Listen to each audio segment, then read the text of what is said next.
काय सांग कशा संदर्भात आपल्या आज समोर उपोषणात बसले आपण? मी नितीन सुरेश रंदे. सर्वात अगोदर तुम्हाला प्रणाम करतो. आपलं उपोषण आहे जळगाव पाटबंधाऱ्याबाबतीत भ्रष्टाचार कसा कसा होतो कॅनलवर.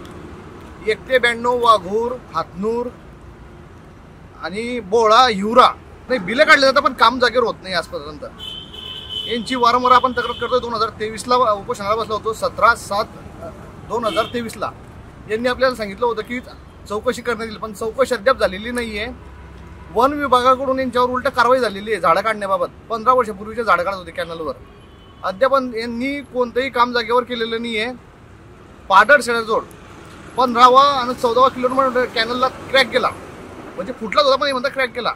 तर क्रॅक कशामुळे गेला? दरवर्षी तुम्ही कामं करताय जागेवर, तर त्याला किती साधारण खर्च आला होता? 80 लाख रुपये. 40 लाख रुपये प्रायव्हेट ठेके एजन्सीचं आणि 40 लाख रुपये यांत्रिकी विभागाचं.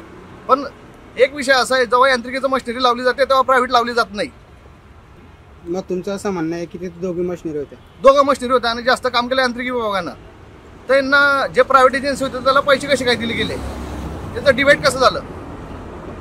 दुसरा विषय जो डेप्युटी आहे रोटे म्हणून, तो मुख्य यावल त्याचं मुख्यालय, पण तो जळगावच राहतो ना. त्याला गाडी लावून दिलेली डिपार्टमेंटने प्रायव्हेट. ते प्रायव्हेट गाडीच्या करता लावलेली आहे की बाहेर कुठं बी सरळपणे फिरेल, परिवाराला फिरवेल, मुलांना फिरवेल, ही गाडी त्याच्यासाठी लावलेली आहे. नेमका आता आपली काय मागणी आहे? मग जे कार्यकारी अभियंता यांच्यावर कारवाई करण्यात यावी. कशा संदर्भात कारवाई झाली पाहिजे? कामच झालेली नाही जागेवर, त्यांची चौकशी होण्याबाबत.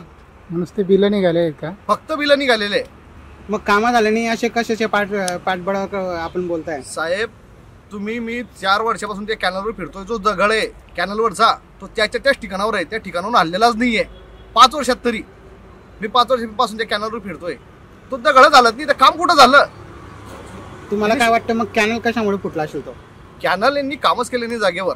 झाडं झाली खूप मोठे मोठे, 15-15 वर्षापूर्वीचे झाडले आणि दर वर्षाला बिलं काढणं चालू नसते देखभाल दुरुस्तीचे. त्याच्यामुळे हा कॅनल फुटलेला आहे.